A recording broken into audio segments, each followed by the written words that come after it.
Thank you to Kanto Shark for sponsoring this week's episode of the Card Lounge podcast. This month alone, Kanto Shark has sold over $1 million in Pokemon cards, and the momentum isn't slowing down.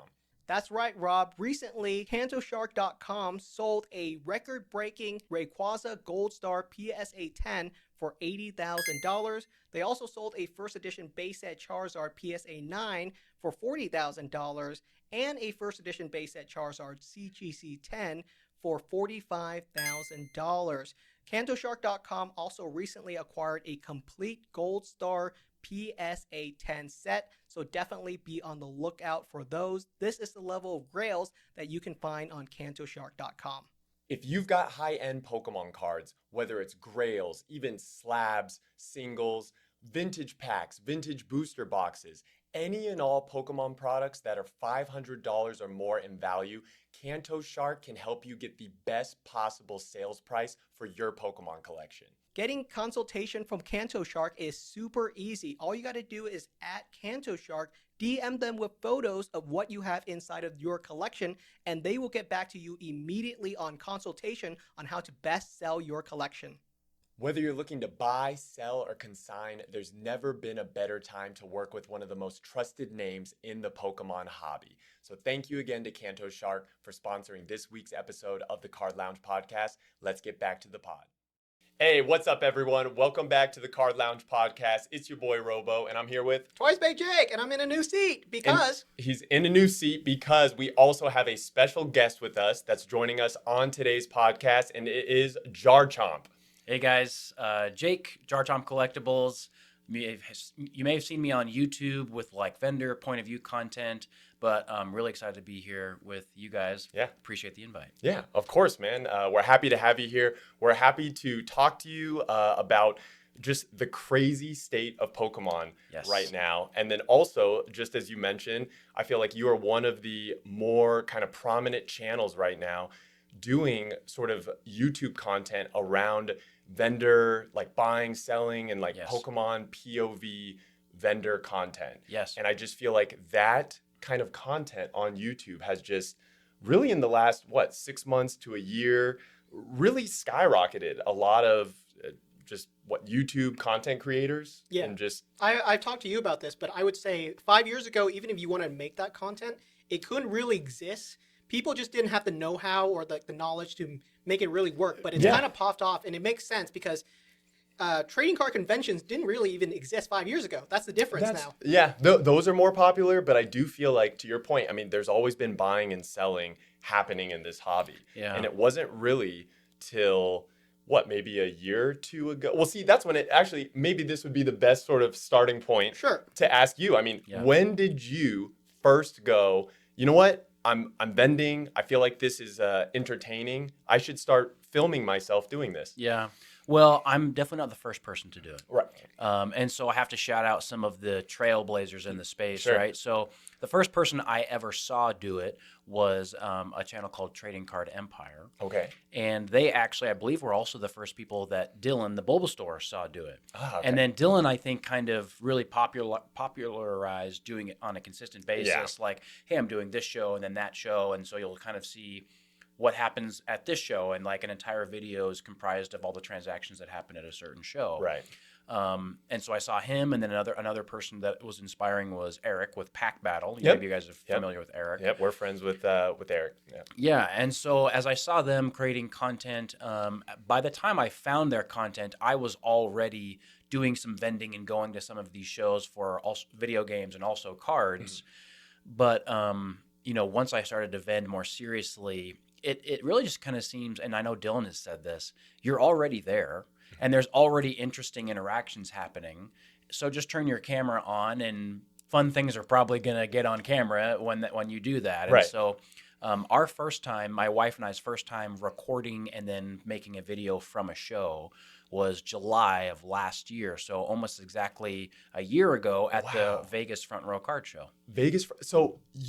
That's so crazy because, see, if someone were to ask me, how long have you been watching Jarchomp content, I would say, oh, it's definitely been longer than a year. Like No. I feel like your content has been around for longer than that. No, but that's it's really, oh my gosh. Yeah, it's a short period of time, and I think that really proves out the demand Yeah. for this kind of content, right? Like this kind of organic, like interactions between two people who, like, maybe they know they're on camera, but they're not performing for a camera, Right. They're interacting organically together. And then the other things I wanted to mention that you guys said, like, how did this kind of pop up almost all of a sudden? Yeah. What's your take on that? There's a couple of things that had to happen first, right? So after, shutdowns from COVID, there started to be a lot more card shows and in-person, things happening. Obviously, sports card shows and other collectible events have been going on forever, Big. right? Like Yeah. sneakers and obviously sports cards and cars and The Nationals. Yeah, all those are long-standing events.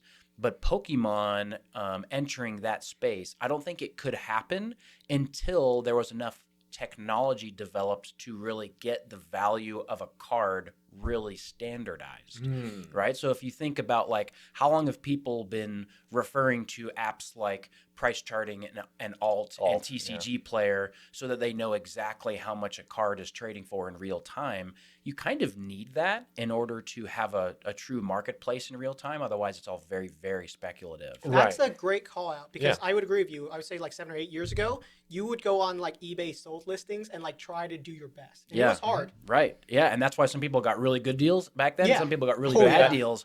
But these days, some of these vendors are having like die-hard negotiations over a $5 difference. It's wild how just the general public, I think, is much more adept at knowing the pricing of their collection in certain cards. Whereas I remember 5-6 years ago, it was almost more so based on a feeling, or pricing was just more so based on what you remember getting the card at and being like, oh, maybe I've held this card for 2 years, so I know it's gone up maybe $30-$40, and you're just like kind of guessing that intrinsic value. Absolutely. And that still happens, right? I've seen people that come to my table and like, oh, I paid like $200 for this card, and I have to tell them either really bad news, like, oh, it's not worth that much, or really good news, like, whoa, you got a screaming deal. But as you have more time in the hobby and you can use some of those tools and have enough maybe transactions with people in trade nights or at shows or whatever, you learn how to really value your items. And especially nowadays that things are super, I mean, there's money to be made in this hobby. People care about that now, and so they're paying a lot more attention than they used to, maybe. Yeah. I definitely feel like, especially with collections, and it was almost like getting back into the hobby when I did, maybe a little bit before 2019. The stuff that you would find, or even going out and hunting for Pokemon cards, you could still find people that it was just something they were trying to let go of, or it's just like, at a garage sale. That's why in the beginning that was always the amazing finds to get, were just like garage sale deals, and like finding these like, oh, these old school binders where someone's willing to let it go for $50, and but maybe there's some super rare cards in there that you're not even aware of. You're just like, oh, I'll buy an old school Pokemon binder for $50. Yeah. Well, and that's why people like maybe who are unfamiliar with this hobby or a lot of other hobbies, where they're like, oh, how could it possibly be worth so much? Well, the same could have been said about maybe the stock market 100 years ago. Exactly. Before there was tons of data to show that these things go up over time, that there's intrinsic value, that they're being traded on a daily basis. Now that that's commonplace in Pokemon and in sports cards and in watches and in shoes and all these other things, all of these things are just standard marketplaces now that have ebbs and flows and crashes and troughs, and all that kind of stuff is just standardized, and we're kind of along for the ride now. Yeah, no, very well said. And so I'm curious, for you specifically, when did you, even before you recording yourself to create YouTube content, when did you just get into vending? Or, let's just start, how did you get back into the hobby? Yeah. Since I'm assuming you obviously enjoyed Pokemon as a kid, or you wouldn't even know about cards. Yeah. Or did you ever leave the hobby? Yeah. Tons of great questions. We all kind of have a story, I would say, of how we got back involved in the hobby. Most people who are in the hobby these days were not like in it from the beginning and never stopped. Correct. Right? At the end of the day, like, the hobby, there's money involved. Even back when it was just starting in the Wizards of the Coast days, like a booster pack of cardboard trading cards was still $4 or $5, and to parents back then in 2002, like that's a lot of money to give for your kids for some cardboard. And so we all kind of phased out, I would say. For me personally, it was right around EX era was the last time I opened booster packs. Wow, EX era. Yeah, so we opened like Holland Phantoms and Crystal Guardians and stuff like that. A little bit of Diamond and Pearl right when it had come out because Diamond version was actually the first ever the first ever Pokemon game that I bought with my money. Sure. Oh, I'd been gifted games from grandparents and stuff. So I was still pretty involved in Pokemon. So that was like 2007, 8, something like that, which would make me like 13 or 14 years old. Yeah. So at that point is when I was still really involved. And then I got into high school. So freshman, sophomore year, kind of got more interested in sports and girls and whatever else. Yep. And it was too cool for Pokemon. Yep. And then, like a lot of us, once I graduated college and started to make big boy money at a real job, I was like, oh man, maybe I'm just kind of a nerd at heart, and I want to go back and buy some of the things that I like. And what I had spent the most time on was the video games. Yeah. And so I re-entered the hobby by buying Platinum version and Soul Silver, and I bought those on Mercari for like $15 or whatever it was, just kind of praying that they were authentic cartridges. Right. Yeah. I did a lot of Mercari deals. Yeah. Mercari back in the day, that was the sleeper place because everyone was focused on I was eBay. Straight up selling like Screen Pikachus and Mario Pikachu on Mercari when they were like $80. Oh man, yeah, no regrets though. And it was hard sales. Like you would list on Mercari for like 2 months, and maybe someone will finally buy it. Yeah, legit. Yeah, some of those platforms, they, there just weren't that many people who knew what they were looking for, or knew how to authenticate things, right? And so you didn't know if you were going to get scammed or whatever. But so I re-entered. So that was right around 2018. I got back into the video games. Then I graduated college and we started to make a little bit of money. And I was, on YouTube when I got home from work sometimes, and then the algorithm blessed me with a Leonhardt video. Yeah. Shout out Leonhardt. And I just kind of discovered that there's still Pokemon cards. It's still going on. I distinctly remember him ripping Hidden Fates and Unified Minds and things like this. And I was like, oh, some of these artworks are pretty cool. Yeah. And then I saw him open an Evolutions booster box, and I was like, "Oh, they've got some of the old artwork." I see. Evo's such a claw to get people, especially if you opened up base set as a kid. They know what they were doing with that set. That nostalgia. Well, it's 2016's version of the 151 set, right? So there's a huge cohort of people that re-entered the hobby in 2023 because of the 151 set. Yeah.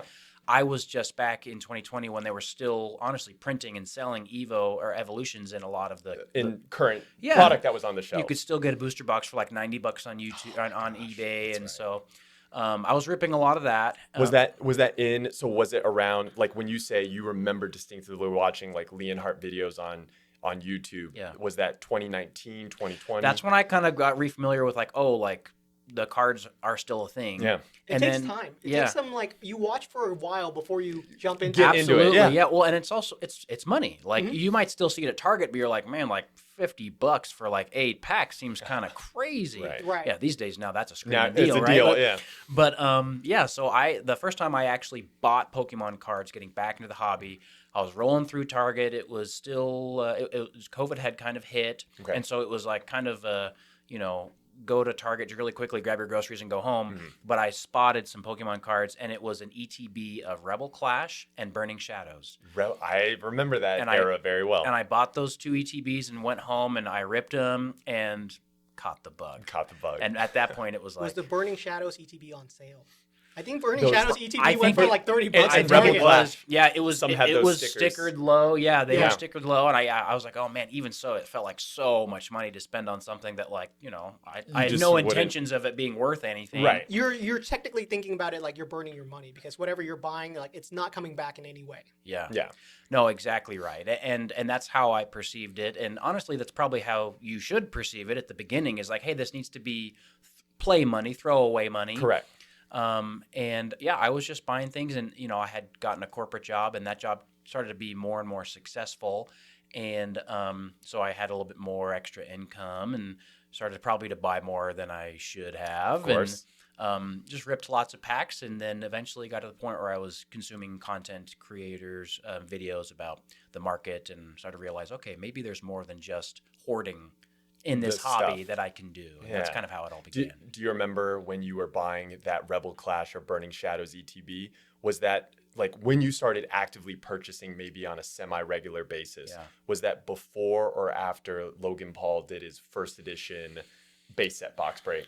I honestly don't know the chronology there. Do you remember watching that event? I think I remember hearing about it. I don't think I watched it live. I remember some of the content creators that I like I think Unlisted Leaf and Leonhardt both bought into that. If I remember, sure, yeah. So chronologically, I know when Rebel Clash came out. It came out like right after it. I think. Right after, or no, right before it. Right Okay. before it, but you Right just before didn't watch it. Rebel Clash was 2020.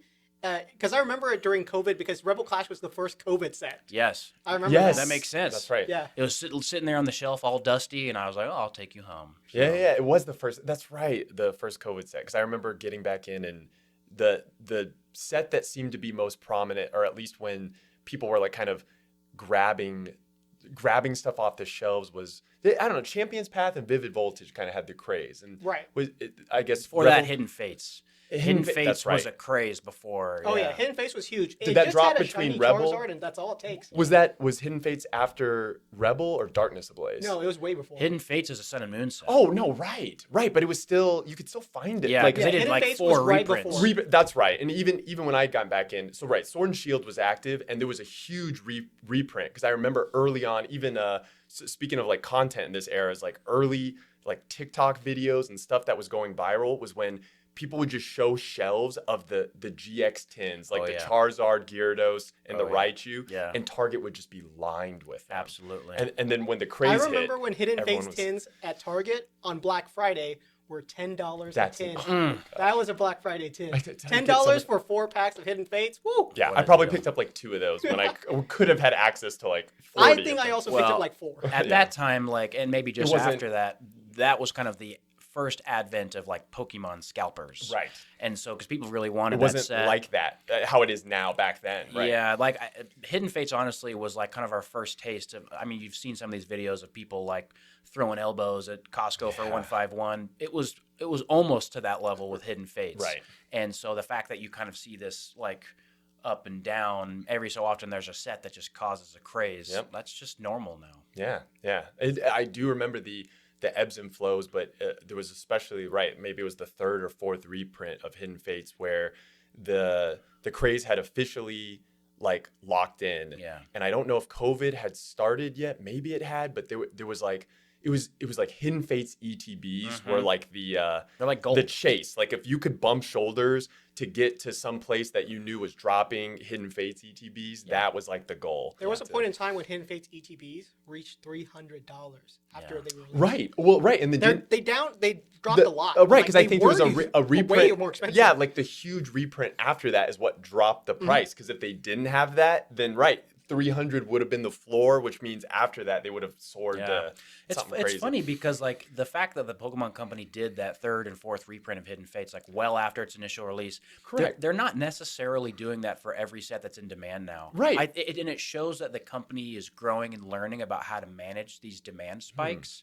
and they don't necessarily want to do it the same way every time. Do you feel like so? It's funny you bring that up. Why don't you think the Pokemon Company has done that with maybe some current sets even in the last year, the same way that they reprinted Hidden Fates, like a really good reprint so far after its initial like release? Yeah, I think that they're learning a lot about the size of their target market now.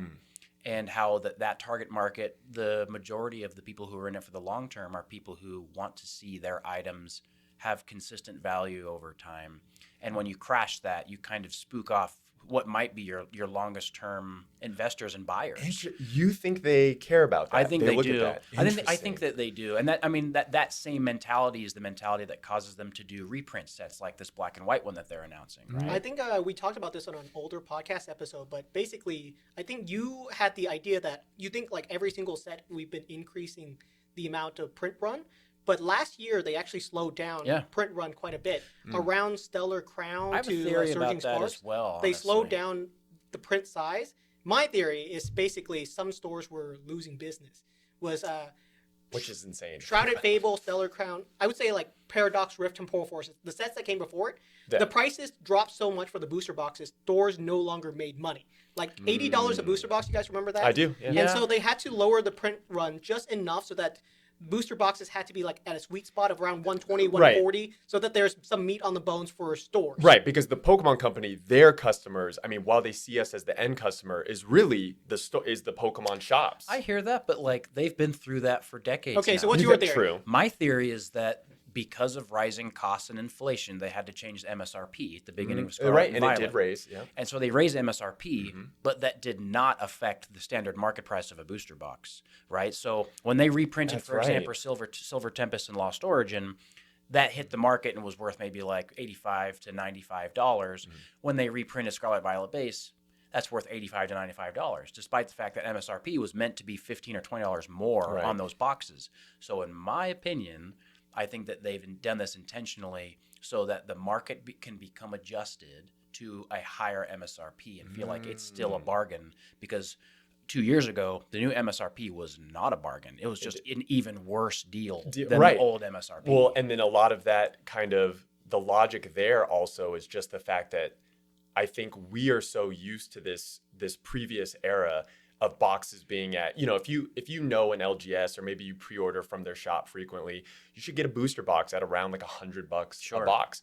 Depending on your relationship, maybe it's better, maybe it's a little higher, but certainly all the shops are always competing to be under MSRP because they're undercutting each other. So it's like, buy from us. But now there's just such a lack of product everywhere.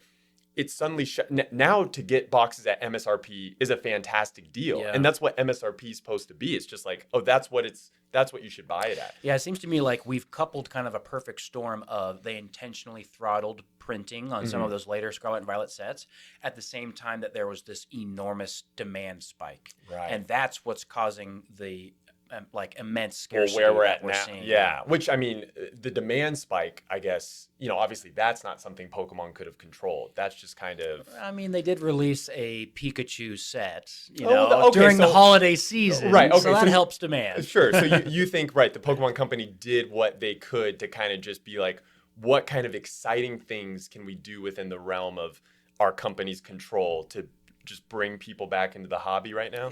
Go ahead. I just disagree with that. I think every set now feels like it's hot. You know what I mean? Like with Destined Rivals, with Team Rocket, with Prismatic Evolution, it feels like every set is now like a Pikachu set. And Black and White is coming out. It feels like every set is a hype set. It doesn't feel like we have a low set. It is the latter half of the generation, though. They usually go bigger on the latter half. Go bigger. Sure. So, but do they go bigger in the way that, I mean, to your point, it is funny that, because we talked about this on the last pod, where it's like our era right now is Scarlet Violet. Yeah. We shouldn't even be talking about Black and White Pokemon, but this set is Scarlet Violet, Black and White, you know. But so the fact that they even need to, I mean, should we technically have some other Scarlet Violet kind of set that maybe we're all not that excited for, but they're instead going, no, let's tug on the nostalgia heartstrings and pull back this like kind of like grand slam for sure hitter. Do they like need 151. It? Well, I mean, they didn't really need it they did it with 151 in the fair. same block. I think we've talked about this. We got Black and White 151. Like that's, I think we've talked about this, is that they plan these sets years in advance. And so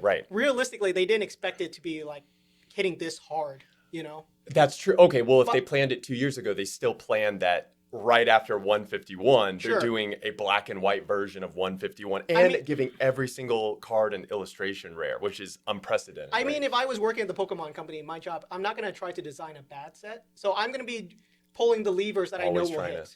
So, I mean, I wouldn't be surprised if we see a Charizard or, you know, a Lugia or something like that for the holiday set or mega sets, you know what I mean? Oh, yeah. We wouldn't be surprised to see these things. They strike that balance so well, though, Jake. Like they released some of these Scarlet and Violet sets at the beginning of the generation that that don't have any of the nostalgia pull.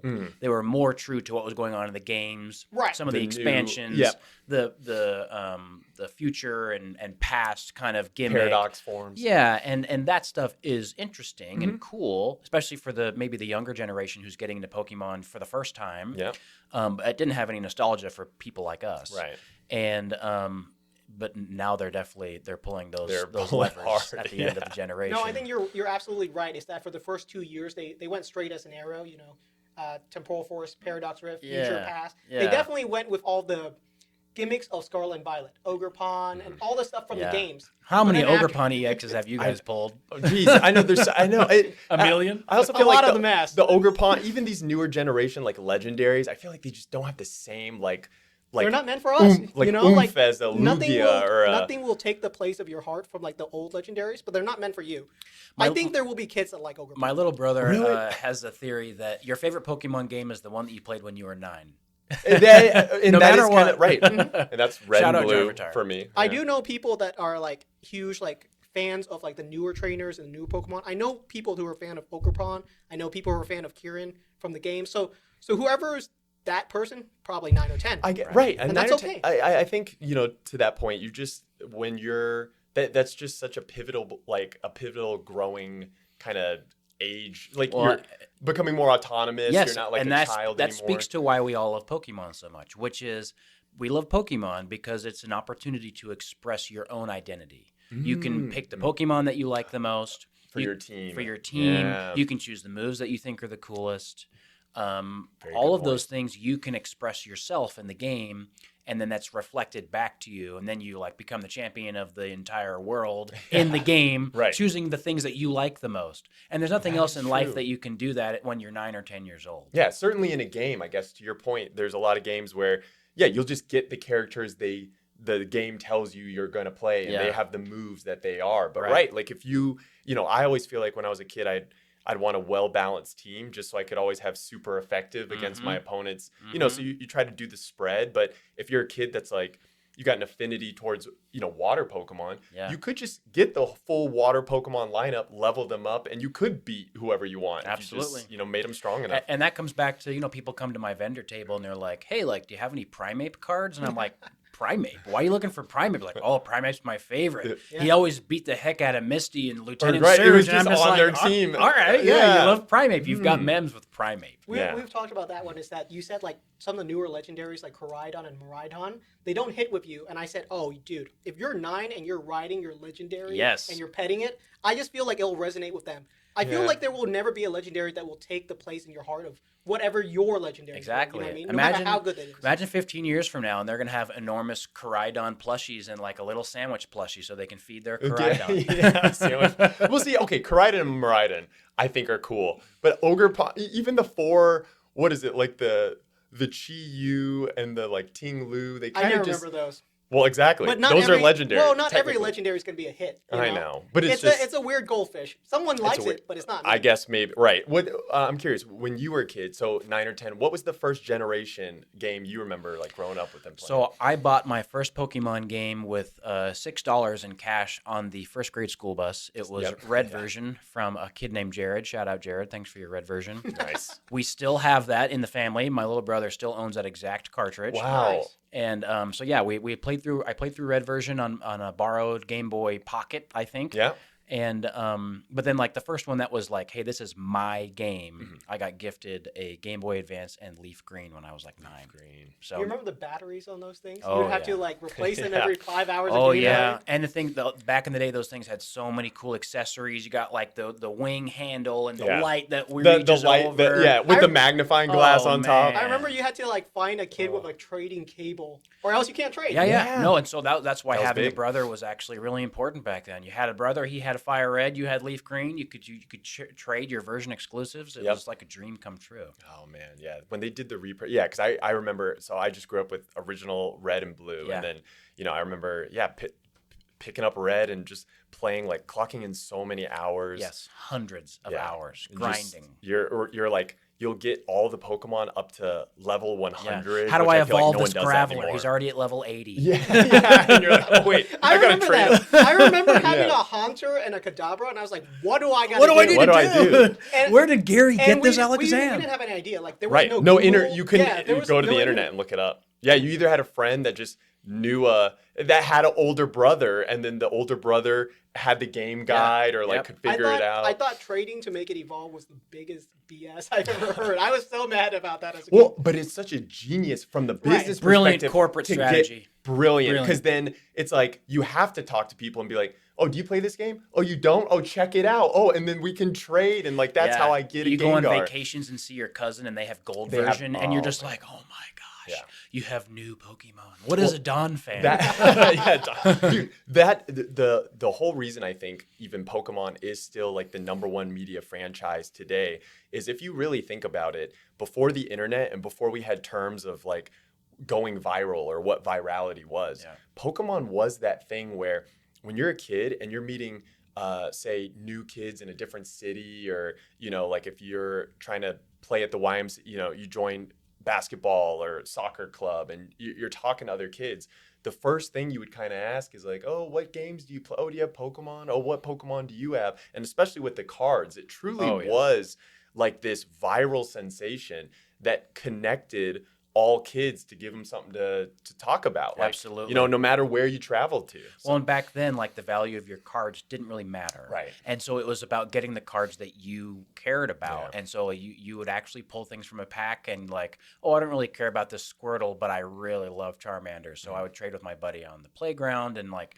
that experience, like your first cooperative business deal essentially is what that is. And that's just, there's so many like, neuro like brain things happening that like reinforce that behavior to make you feel really good about it. Man. And okay, so speaking of that, like, right, the nostalgia hit and like all the positive kind of feelings you're feeling. So this was kind of like how you grew up with Pokemon and, getting back into it later as an adult. Yeah. You kind of describe kind of a little bit of like XY Evo or the Burning Shadows, the Rebel Clash ETBs, kind of scratching that itch for you again. Yeah. Let's say you open up some XY Evo packs, or you're starting to open up more packs like with adult money. Yeah.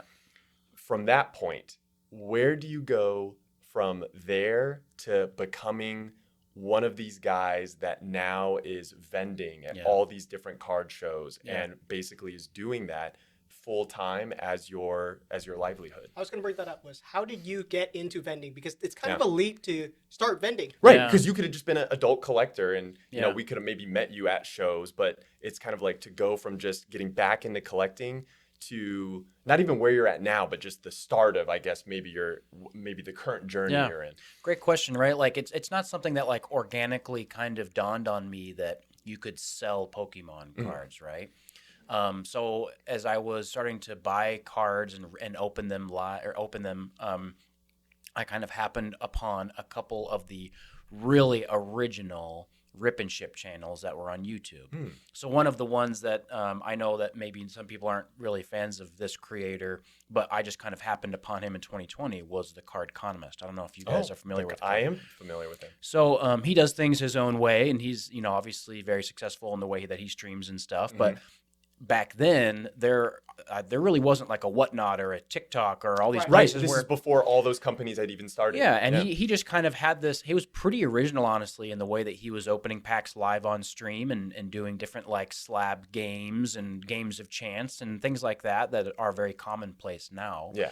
And so that kind of was one little nugget of information in my brain of like, oh, like people sell Pokemon cards and make money out of it and make enough money that they can. And he was always very transparent about like, yeah, I now have bought a house. No, now we upgraded our house. We bought a boat and all these things. And it's like, that's crazy that you could make money to like a livelihood off of selling cards. And not just that you could sell them, but there's a big enough marketplace of people who want to buy them from someone that they've never met. I remember seeing his videos on TikTok. That's where I got exposed to him before I even knew he had a YouTube channel. But he was doing it on YouTube well before, I guess, a lot of people were. Yeah. I remember him live rip and shipping Darkness Ablaze. And so like early Sword and Shield, like I guess that's before most people.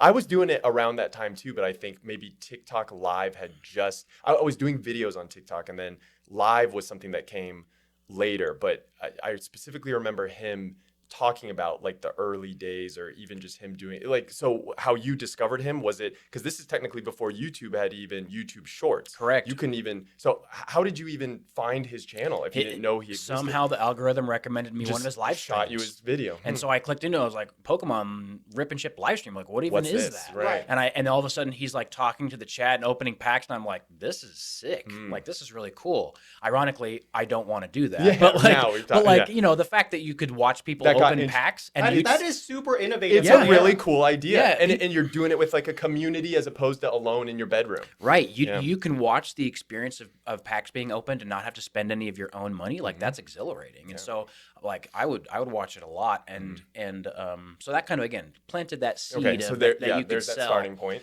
And I can just continue to buy, and I met a couple people like Drew Marcucci collects locally, as we were kind of hunting things in the wild, like Champions Path ETBs, and so like kind of here and there, and then Celebrations got announced and that kind of stuff, and so I was buying boxes here and there when I could find them, and eventually I got into the habit of like buying things directly. Like, okay, I'm going to eBay, I'm looking for this card.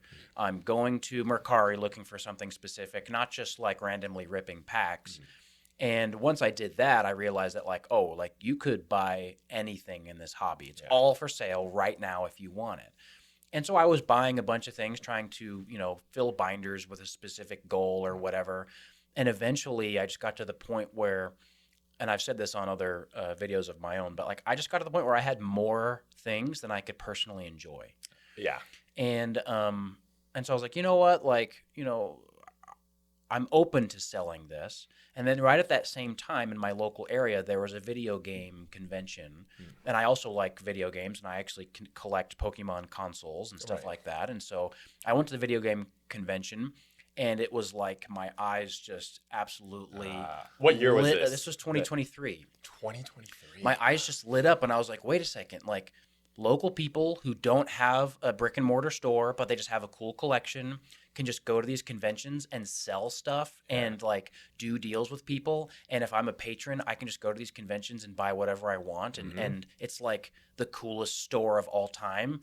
And I was just absolutely hooked. And that's when I started to like, okay, let's find more video game convention stuff on YouTube. And so I found Retro Rick, and I found Phoenix Resale, and I found these guys Chase After the Right Price, and all these guys who were doing more video game stuff.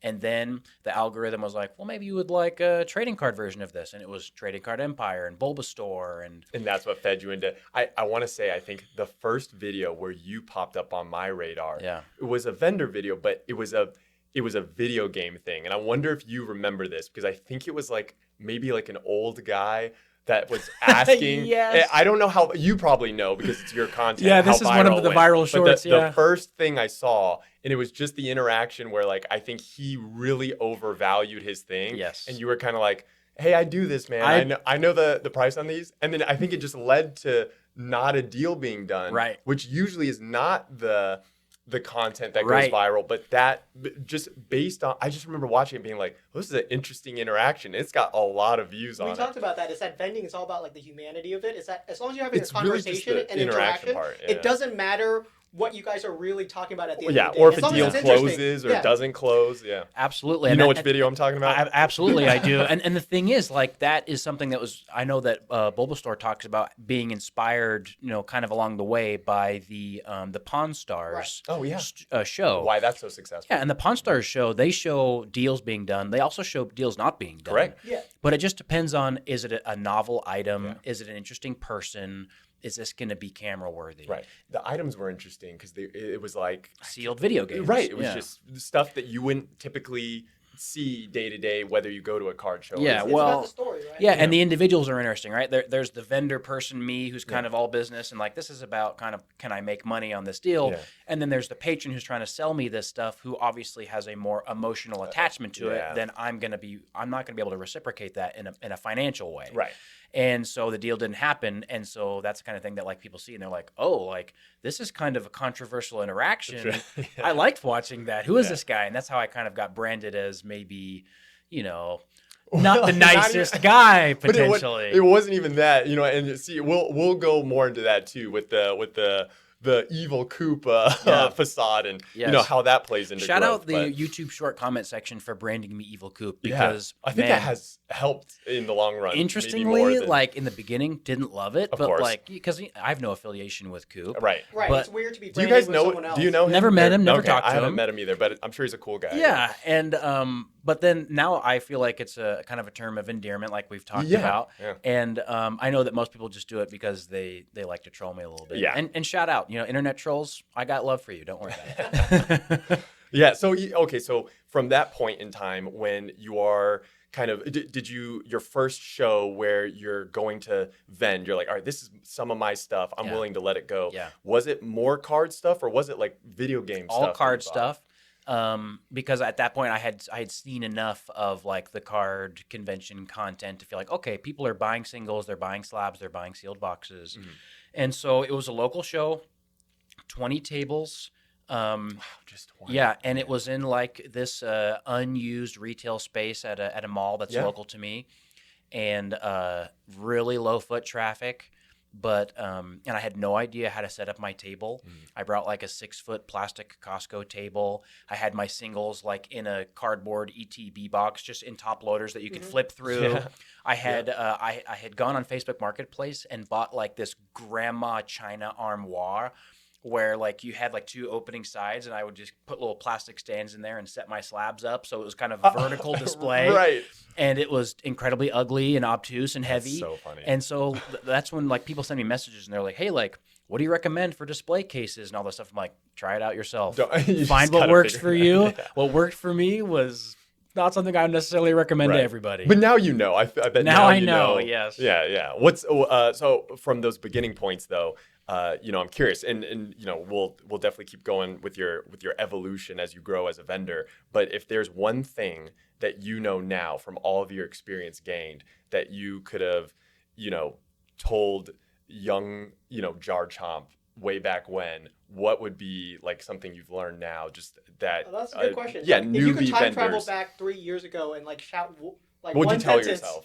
Before you like, I mean, like the pro tips, the top 2 pro tips. The ironic thing I would say is probably just keep going, right? Because like the best thing you can do when you're starting something new is keep doing it, because you're going to gain skills and learn lessons, right? But if there was like a specific lesson that I would say, oh man, probably just like create content. Okay. Right? Because the toughest thing about any Pokemon business, and no matter what kind of Pokemon business you're doing, the hardest part is sourcing product. That's going to be the most most hindering part to your business, is if you don't have things to sell.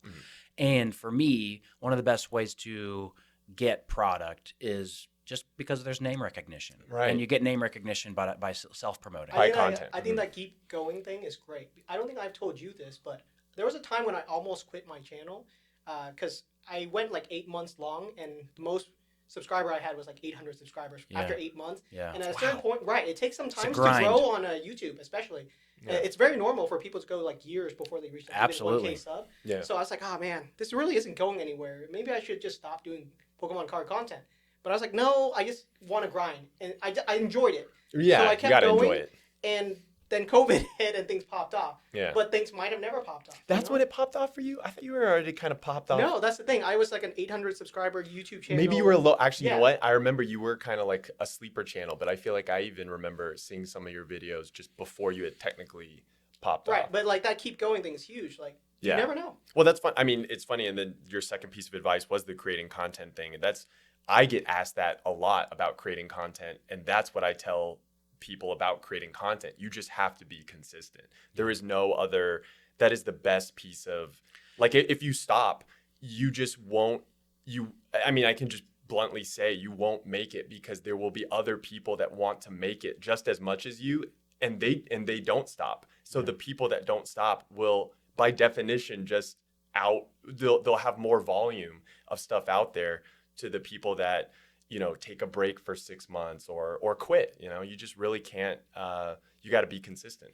Yeah, and that's a tough lesson to learn, because we want to be really good automatically at the things that we're trying for the first time. Sure. Yeah. And the truth is, for most things, that's just not going to be the case. Correct. And even the people who enter the content creation space and like seem to instantly kill it, and someone that comes to mind is Pat Flynn and Deep Pocket Monster. He comes to the Pokemon space and like grows exponentially faster than the majority of the people that are involved. But people don't know his That's because work he comes from a place of knowing how to build a community, knowing how to build sales channels, knowing how to build businesses, knowing how to create content. Yeah. He's got a great public speaking skills. Right. Exactly. He's already invented he's already developed like stuff for himself because of being a creator in so many other ways, even before he started. And I guarantee you that it may appear to the Pokemon fan that it was like out of nowhere. That he just grew randomly, but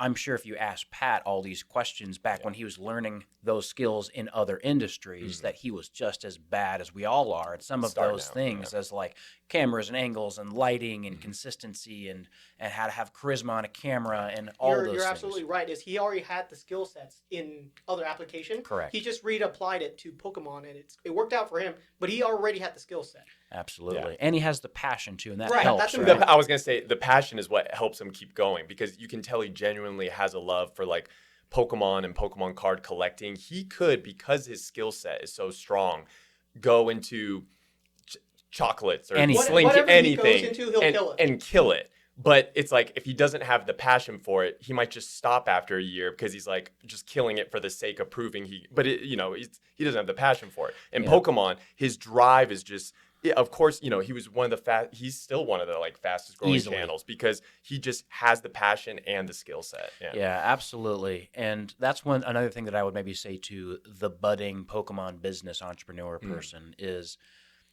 why don't you do it enough to figure out if you love it? Because the way to win in entrepreneurship is to have a competitive advantage in the thing that you're doing. And usually you have that advantage because you intrinsically love to do it. Well said. And the work that you're doing, the hours grinding, they don't feel like a grind because you like doing it. Yeah.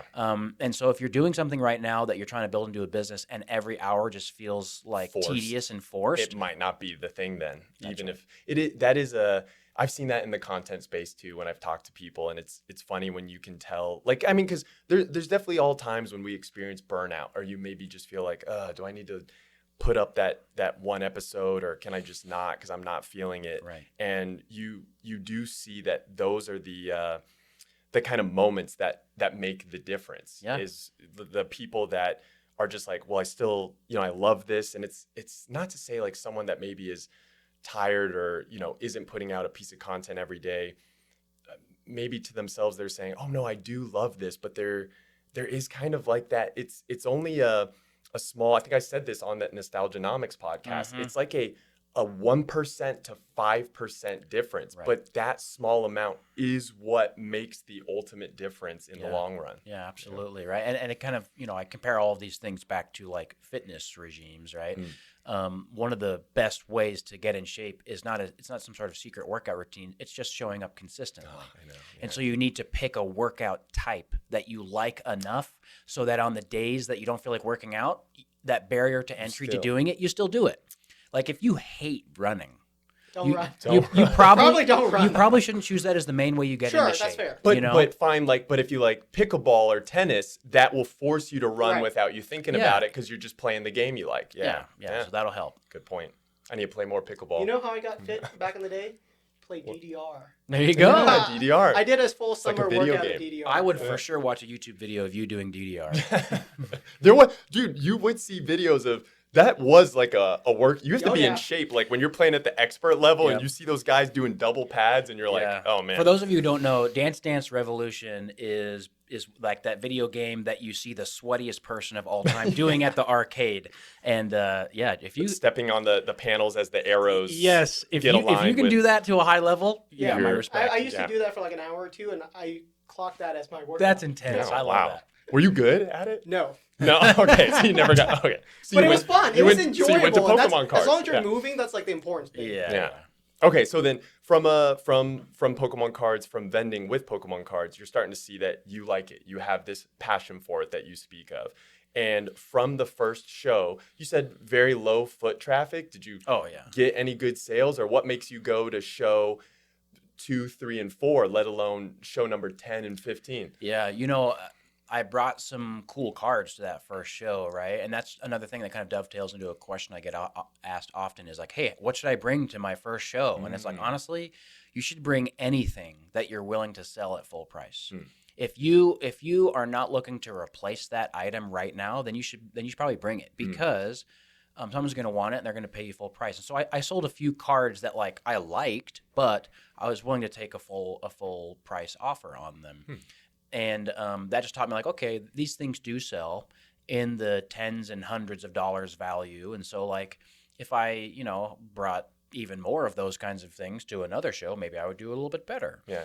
And that just kind of snowballed and dovetailed into, doing other shows. And then eventually I felt like, okay, maybe I need to see what it's like to go to a bigger show. And so before ever vending at a bigger show outside of my state, I went and attended one. And I attended the Front Row Vegas last year in April. Okay. And I went as a buyer. Right. And I walked around and I spent way too much money. I was at that. I think that maybe was the first time I met you in person. Maybe. I saw you there. We didn't talk and for I'm like... saying I saw you with a big backpack. Oh, yeah. I saw you with a big backpack. Yeah. That was I had the a one... case, and I was just buying everything I possibly wanted. And then I left that place, and I was like, I have no money left. Yeah. And I want to spend a lot. I want to be able to do what these vendors are doing and sell so much stuff to these people who want to buy so much stuff. Okay. And so I was like, okay, I'm literally driving home from Vegas, and I'm like, I don't advise this, but I'm like signing up for big card shows on my phone while I'm driving home. Oh my God. So like I'm on my phone signing up for Front Row Pasadena and Arizona and the Denver card show. Just from the Front Row Vegas. Yes, because and you didn't even live. Wait, so you drove just to attend that show as a buyer? Well, yeah, and here's the thing. I have this mindset that's maybe a bit different than other people, which is like, if other people are looking, oh, maybe I want to make this change, I should ask a bunch of people about it. For me, it's like, I'm just going to go do it. I'm going to go experience it and see and like learn some of those things for myself. That helps with entrepreneurial endeavors. Well, there's that. I mean, I would say it's also because I'm kind of, I'm probably too prideful and like think that only my own opinion is going to be the most important thing. So I probably need to get over that. Okay. But it has helped because it's just kind of the try it and see if you like it kind of mentality. It's a good strat. And so I'm signing up for all these big card shows. And at that point, I didn't have enough inventory. I didn't have enough money to get inventory. I didn't have, all these other things. And I'm just like, I'm going to sign up for these shows and just try to like trust myself that between now and the time that the show comes, I'm going to figure out a way to be ready for it. I got to hear this. Right. So the next like kind of big show, you're vending with like a proper table. And you're probably where I was at trying to start my online store of just like, you have some product that you've collected, you've got more than what you feel like you really necessarily want to keep, but you certainly don't feel like you have like you're not rich by any means. No. Like I didn't have 40 grand at any time or even 10 grand to just blow on stuff to buy to take to a show to try to sell. No. So how did you climb that mountain? I mean, the biggest thing I had to do was I had to pillage my personal collection. And I had a binder at that point that was like, man, it was a handsome binder. It was a 360 page slot binder. I had every single Sword and Shield Altard, every rainbow, like all of everything that you could have wanted from that generation. I had it in that binder. Is this from you pulling these from packs? Trades and buys and all sorts of stuff. And I mean, the binder at that point, this is before the alt-art boom, was probably worth like $7 or $8 grand, all things considered. Sure, at that point you're thinking, okay, what can I sell? What am I willing to part? Correct. Not all of it, but you're willing to part with something. Yeah. Some of it in there, And so I brought that and sourced some other things locally and talked my wife into going down to Pasadena with me for that first big show. And we went down there, and this is before we had ever had the idea to really record any of it. Right. And we had 2 tables because I had no idea how much space I thought I might need.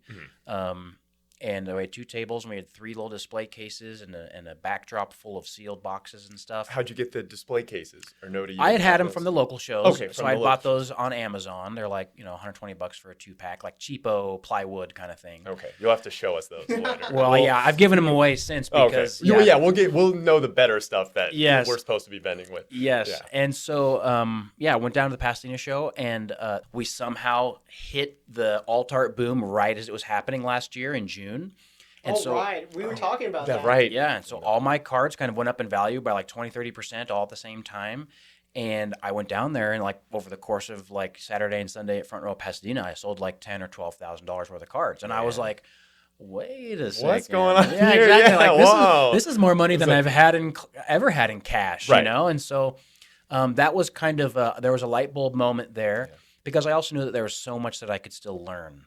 There's so many things that I could get better at, because I'm looking around and seeing these other vendors that are more established. And I'm seeing like, dang, like these guys are way past me. You see the vendors that kill it, and it does make you just question, like, how did they... You see the vendors with the signs with 20 employees. Right, like, employees, and they're doing like, tables, $400,000 worth of transactions every weekend, and you're like, dang, like... But in my mind, and again, this is maybe just kind of an over self-confidence thing, but like I was looking at them thinking, there's nothing that they're doing that I couldn't do. Dude, I gotcha. Yes. But that's a good mindset to have. You need to have some kind of that mindset to even like execute on it. And it shows some humility on your part in the sense that your light bulb moment, as you described, it's like you and your wife you sold that amount, and you're like, oh, I know I don't know. You weren't full of yourself. You're like, oh, I'm a noob at this, and I did this. Yeah. So imagine if I put some like work into it, learned more, then how much could I make? Yeah. And so that just kind of snowballed into, okay, we had already signed up for a couple of shows after that. We brought, pretty good inventory to the next few shows, and just kind of repeated that same success at a few of the shows out of state. And once it got to the point where I was like, okay, I can successfully do 2 out-of-state shows while balancing my day job and sell this kind of amount of Pokemon cards, that just, again, inspired me to be like, man, like this could be really serious if I went full time. Right.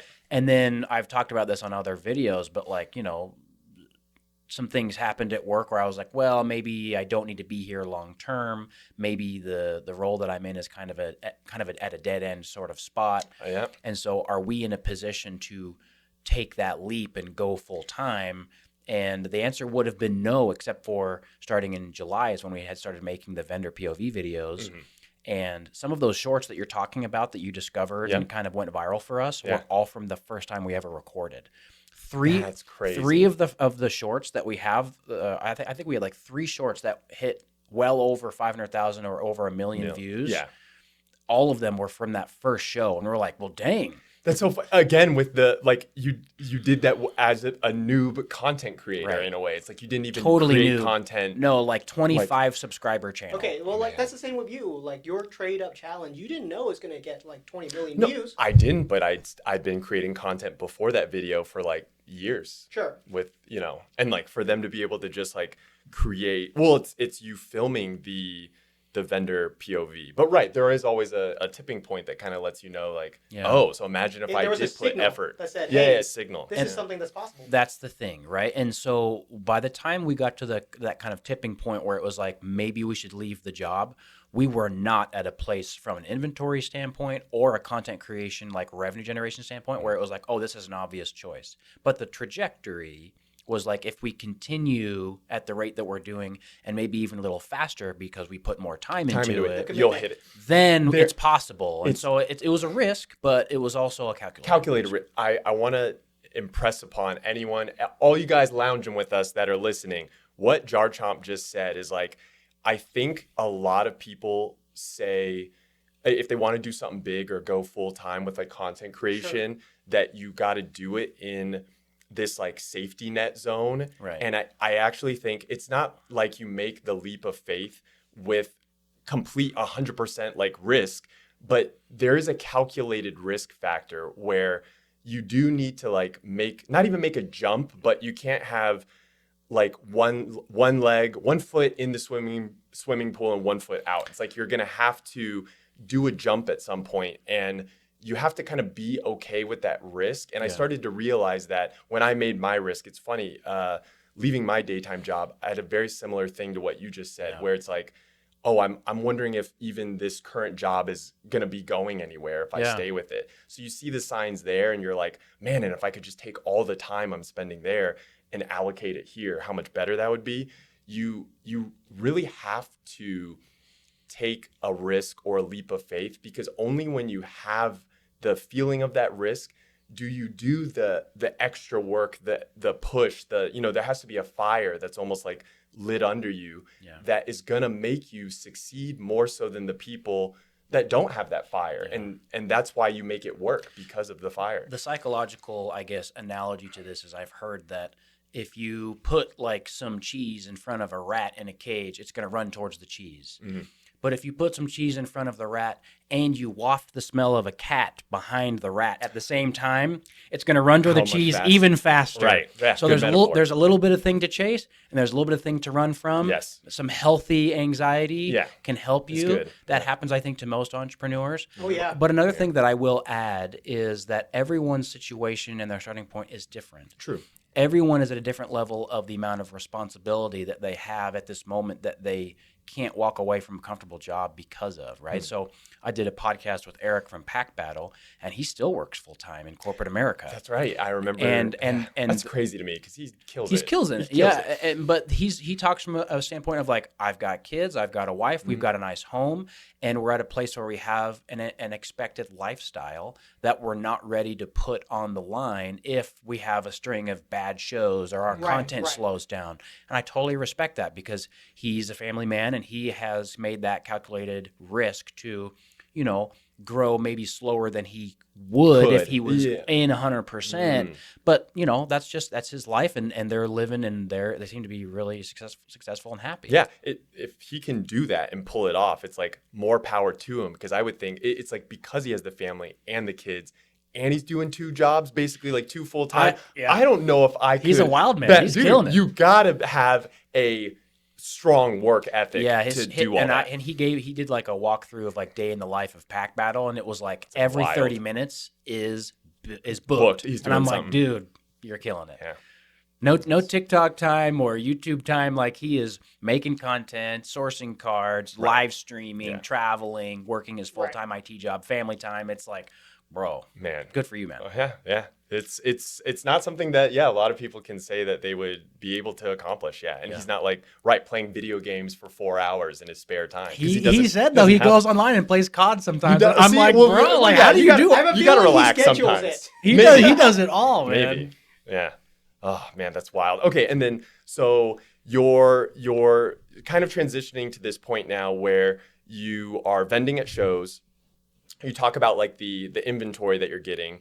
When is it that you start killing it at shows? Like, I know you said, okay, and then, your wife was helping you to record stuff at shows, and then also is kind of like the engine that helps you kind of edit stuff down and also create the content that now people watch and kind of, know you online from, right? So where was that kind of, how do you go from just being a vendor, you don't have a camera set up, to excelling so well in that transition? This I have to absolutely give my wife her flowers, right? So she is an incredibly talented content creator, somehow organically. And not just that, she's also like the week that we started to put out content together. So this is like the second week of July last year. We haven't missed a week with putting out at least 1 long form video, and most weeks we're putting out 2. And we're adding some short form on top of that. It's been every single week without a break. Man. So that's what, like 40 something weeks in a row. Yeah. We went from 0 videos on the YouTube channel to now over 100. And it's not just like, quantity over quality. We're talking about hours and hours developing skills of working with the editing software, and the intuitive understanding to add some like cute emojis and memes and cutscenes and different edits. Noise, a little noise there can make the difference. And the thing is, like, she wasn't consuming other people's content and being inspired by it. She was just like almost organically doing all of this. I think that really helped you guys out, though, is that you guys were different. We have our own voice, you know, and our own vibe. And I saw you guys popped off like 13,000 subscribers in like 1 week. Yes. Like, that's insane. That's in the Pokemon sphere, especially. Right. Yes. And I'm telling you, it's because of her consistency, and she's been ruthless with it. There's been times where we're up finishing the video that's going to drop on Friday at 7 a.m. and we're finishing at 4 a.m. She'll on stay the Thursday up. before. Yeah, it's not like, oh, let's let it be late. She'll want to stay up till 2, 3, 4 in the morning. And she thrives in that kind of like structured expectation sort of environment. Like, this is what we have committed to our audience, and that's what we're going to do. I like that. Okay, that's and you nice. need some of that. You do. That I was going to say, kudos to her then. And you said, I know you were telling me earlier, she didn't like go to school for video editing or video like filmmaking. No, her education is geared more towards health and wellness. And so she was in the corporate sphere being a health coach for some of these larger companies like Noom and Headspace. Oh, yeah, I've heard of them. And so she has that experience of understanding people and what they're going through. That probably helps. It does. You can tell. Like, and she has a mind for assuming, okay, if the video appears like this is how the audience is going to receive it. And so much of it is intuitive. And sometimes we get in like little arguments about like, hey, this is not, I'm like, hey, this is not an important part. Like, you don't need this. Like, you don't need to spend so much time on this. And she's like, no, like, I'm creating a product with a specific goal. And this might not seem big to you, but it's going to be way more consumable by our audience. So we need to have it. I think that's so important. Interesting. No, that's super important. I think a lot of people, they'll even upload content and they don't know who it's for or if it'll be good or not. Right. You know, they'll just upload a video without that secondary understanding of how the person who's watching it will react. Yes. But she's already thinking about the story that she's weaving. Correct. Inside of the video. She's an incredible storyteller, right? And the other thing that goes along with that is she's not somebody who's into Pokemon from childhood like we are. Oh, okay. And right. Yeah, and so she's not like looking at this video as like, oh, like all the Pokemon nerds are going to love this. She's looking at like, okay, if me as a person who's not really involved in the hobby were to encounter this video, would I watch it? Bingo. That's so interesting. It's almost better maybe that she wasn't like a Pokemon nerd like us growing up. And the proof is in the pudding. I've heard literally thousands of times from people who say, I'm back in the hobby because of you. I was going to say more so maybe even in the content that like we create, something about the storytelling and the vendor POVs. I see this comment on your videos. I see this comment on Coop's. Yep. Bulbasaur, Pack-Bat, like the comment of, I'm not even really into Pokemon cards, or I don't even personally collect, but I just watched your whole video on this like transaction. If I'm connecting the dots, should I blame vendor POVs for the spike? Were you guys involved? It's all our fault. I think they definitely have helped add a lot of. Part of it is that when I make content or you make content, I don't think we're right now, especially we're introducing as many new people. But I would say some of the newer collectors, their first exposure to anything Pokemon card related is you guys. POV. Yeah. Well, and the thing is, like, now that you have all of these essentially thousands of hours of documented proof that you can sell Pokemon cards to people in real life for thousands of dollars, there's a bit more like, maybe I should get involved. Actually, well, right, especially as maybe a young adult, teenager to an adult, because of what you just said financially. This supports what I was saying on the last pod. It gives a almost a safety foundation of that. This isn't like a speculative, it's consumer confidence. As risky as consumer confidence. There's a bunch of young Jarchomps out there who's watching your video for the very first time, and they're doing the same thing you did a couple of years ago, where they're rubbing their chin and they're like, hang on, this exists and I could make some money or sell some of these. This is kind of fun. And if we want to sell stuff 5 years from now, we know we're safe because we know the 20 young Jarchomps will be potential buyers because they watch Jarchomp. Yeah, so basically right now we have a little bit of a debate, which is Rob is super bullish, and I'm a little bit more bearish on the Pokemon market. But it is cool. Like, he's like very optimistic. It's not even just he's optimistic, but he doesn't think it's optimistic. It's so funny. Well, the comments will be like paint me as this like a. I saw a lot of people like, oh, I believe it, like Doge to the moon type of permabull. I'm not even like that about it. I just think it's it's definitely safe. And this is just based off of consumer confidence, historical data. Like until you show me like a variable that's showing me why it would lean towards not safe, then like all I see is just safe, I'm safe, cool with safe. it if 5 years from now you It's can all say green like, flags. see, I told you guys so. Yeah. Pokemon was the best investment. I think it's cool. Well, Like, even if that happens, that'd be fine. well, even like how you've commented on some stuff in my collection, where like in the last 5 years, I mean, I think you've probably had more disposable. Like you've seen a lot of stuff I've bought recently, as I've just shown some of my stuff, and it's like I just bought it knowing like, oh, this would be a good buy, and Okay. most of it has been a good buy, right? I got a question for you. Okay. So the singles market has actually kind of cooled down. For ultra modern. Right. Has that impacted you at all? Where yeah, some cards went from like being an $800 card to being a $400 card Yeah. over the course of 2 or 3 weeks. Yeah. Does that impact Like you drowsy, as a vendor? when you're sure, picking like up like a drowsies. drowsy. That's a great example. I mean, there's certain cards and certain like value spikes that I observe similar to you guys and think, okay, this is maybe not the best thing to like heavily invest in.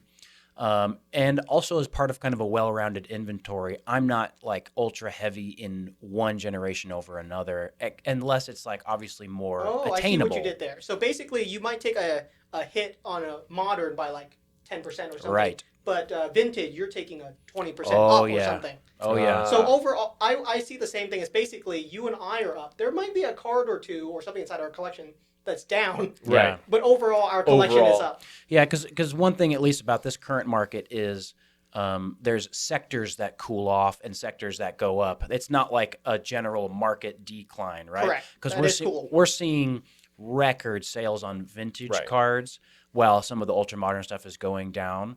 And I'm telling you guys, like some of these vendors that I observe and kind of see out there, these are savvy people. Oh, yeah. Okay. And they've got their ear to the ground and they're seeing the trends and they anticipate the trends.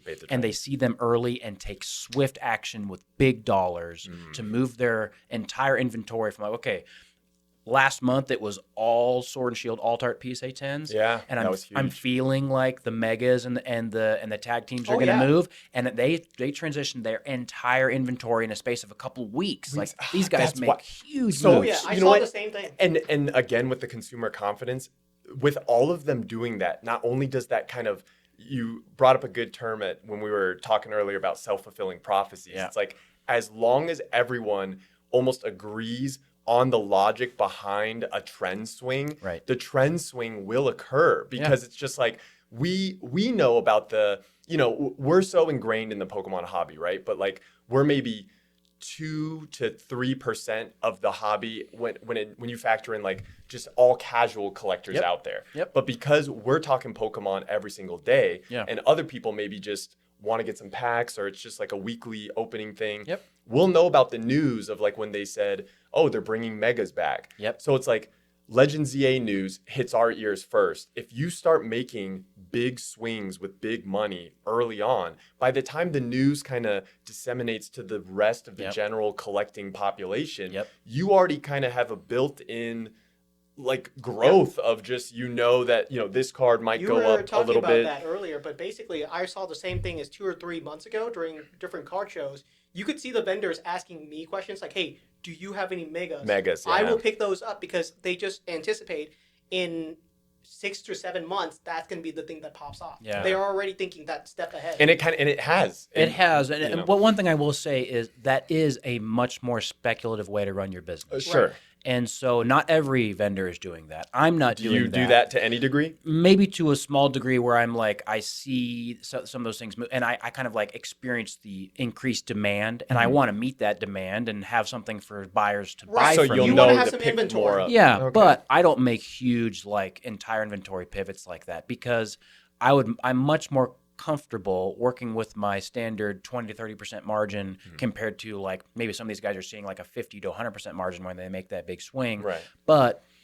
I'm comfortable maybe with the tortoise race rather than the hare race because I think although I'm I quit my corporate job and all this stuff, I am comparatively more risk averse than maybe the average person that's speculating about Pokemon cards. Well, and you even talked about earlier, even so as you just kind of self-described it, this like the tortoise race, even with just doing the 20-30% margin thing, the market is so hot right now that you've talked about buying some inventory or taking some stuff in where maybe a week or two later, it's already increased by like 20 or 30%. So now your margin, instead of being 20, 30, is like 50, 60. Some of my best performing YouTube videos are vendor POVs, and the title is just, I shouldn't have sold this. Oh, yeah, you did. Because I sell, I went to front row Vegas in October and sold like, 10K worth of slabs that literally the next weekend is worth 15K. Oh and it's like, yes, I made my margin, but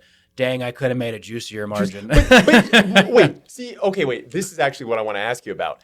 Are you okay with moving it? Like, you don't know if you held on to that for another week, it'd go up more, right? You're trying to move stuff as quick as possible because it also then mitigates when it goes in the opposite direction too, right? I was going to ask you, when Jake was bringing up how there's some singles that have dropped, like when the drowsies were really, really high, the illustration rare drowsy, I'm sure you have a lot of people come into your booth trying to sell it. Tons of them. Because they've just experienced an 8x return on their card. They're like, I can... That's exactly what we said would happen. Let me realize this game.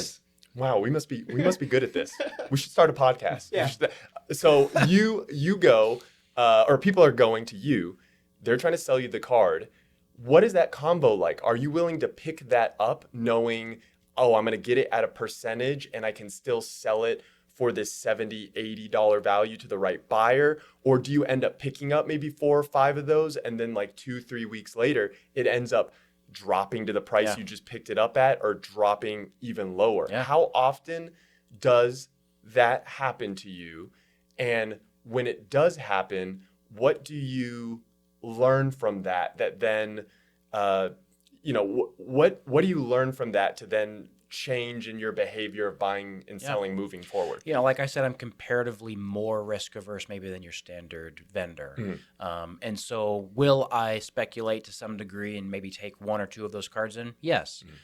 But I'm comfortable with being on the 90% of the time correct part of history that knows that kind of price change is a bubble, and being okay with missing a good amount of those if I can avoid the catastrophe of getting in too heavy and that impacting my business and wiping away profits that I had accrued from hard work and consistency. Sure, so that's like a card you would pick up 2 copies of. Correct. But then if you have another person, you say, okay, I don't need a 3rd or 4th copy. Correct. I see, right. And then as long as you have them in inventory, know you have them. And I guess, if 2 people came along and bought them, then the next guy that comes and says, I'll sell you one, then you're willing to pick it up. I'm more comfortable with it. Right? Yeah. Every card you buy as a vendor is an experiment. And the reason that I've gotten to the point where there's certain cards that I always buy is because I've done the experiment enough times. So the gold star question now. The gold star question. This is why people subscribe. This is why I'm sure, I think a lot of why I think this content's so interesting to watch is probably when you watch enough of these. If I had a time to watch like hours and hours of vendor POV, I'm sure you learn these little things that now you guys listening to our podcast, you're going to get in more condensed information in time. When you run these experiments over and over, the cards that are coming in, what is it about what you recognize as like, I'm always going to take these cards in no matter what? Yeah. And can you talk about how many times that hits your table and then leaves your table to where you just go, I'm always going to be trying to buy or trade for these cards because I know at shows these just make me, I guess, the most money? Well, the question the way you've asked it is a question of liquidity, right? What cards are the most liquid? I guess, yeah. And the answer is yes. There's a handful of those, and also I want to caveat my answer because I'm going to give you probably 4 or 5 cards that people I think would be interesting for people to know my answer to this. Yeah. But liquidity doesn't necessarily equal largest upside to the positive, right? Because good distinction. Yes, because demand for something is always counterbalanced by supply. And some of the things that are in highest demand also have a large supply. So some of the cards that you cannot keep in stock if you have at your table right now are the Tag Team Stained Glass Birds promo. Okay. Always. Got a couple of those. Like, if someone came to my table and said, "Hey, I have 500 of these for sale," I'd buy every one of them. Wow, they are beautiful. Easy. It's a there very was a unique time when I Pokemon sold card. like probably 20 or 30 of them. And yes, you were right. If you list one on eBay, it sells in a day or two. Yeah, gone instantly. Now, some cards that I think have good upward trajectory because they're not necessarily undervalued, like in the current marketplace, but I think have a good chance to go up over time because of how liquid icy they are. Lugia V from Silver Tempest. The alt art. Yeah. Fair. It's Makes sense. Lugia, Cool it's looking alt art. card. It's really the only chase from the set. It's, right now, I think undervalued is Magikarp from Paldea Evolved. Oh, that's a hot take. You think undervalued? Yes, specifically in the PSA 10.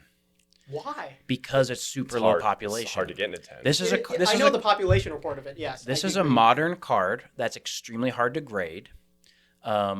That is the main chase from the set. A set that will likely go down as one of the Shoot, best now I ones gotta from the go and buy generation. one from you. You call it the main chase, but it's technically not even like by rarity distinction. not even the rarest. Right, But it's the main chase. It But is it's the main also- People chase. decide what is the chase. The main chase. We're right. talking about a main series set card that came out almost 3 years ago. Yeah, 3 years ago. Already that long ago, and it's only like pop 500 in a 10. Okay, I'll say this, Oh, all I right? see what you're saying. I'll say this about the Magikarp. It is the second most expensive card from all of Scarlet. Scarlet Yeah. Violet. That's kind of huge already. Yeah. In a 10 though, right? Yes, in a 10, it is the second most expensive one. The only one that's out beating it is the Umbreon EX from Terrasso Fest. I need to know. Prismatic Evolution. I need to know the price of where on the list where it is raw, and compare that to it being the second It's a highest hard in a 10. grade in a 10. Yep. It's not as representative because the gem rate is so low. It's So just raw- about Still, it being in a. I will say it's still expensive raw. Yeah, It's still 200 and 300 change. But the difference between the PSA 10 price and 9 price is staggering. Huge, though. huge, like 5 or 6x. Man, and it's just because it's that hard to. I mean, just poor English So- Pokemon so- quality control. So that to go back to your Yeah. previous question, we're talking about some things that I might speculate in to a small degree as Yeah. far as in comparison to the total value of my inventory. I'm not doing this at like 20% of my inventory am I experimenting, but maybe 1 or 2%. Yeah. Every single PSA 10 Magikarp that I'm seeing, I'm taking them in and I'm taking them off the table. Oh, interesting. Interesting. They You go know, they go in my do not sell pile. Well, okay, you have so you put them in your do not sell pile. Because it's funny when we talk about terms like speculation. Yeah. I get why we're calling it that, but really you're not even quote unquote speculating based on I like Magikarp, I like the look of it.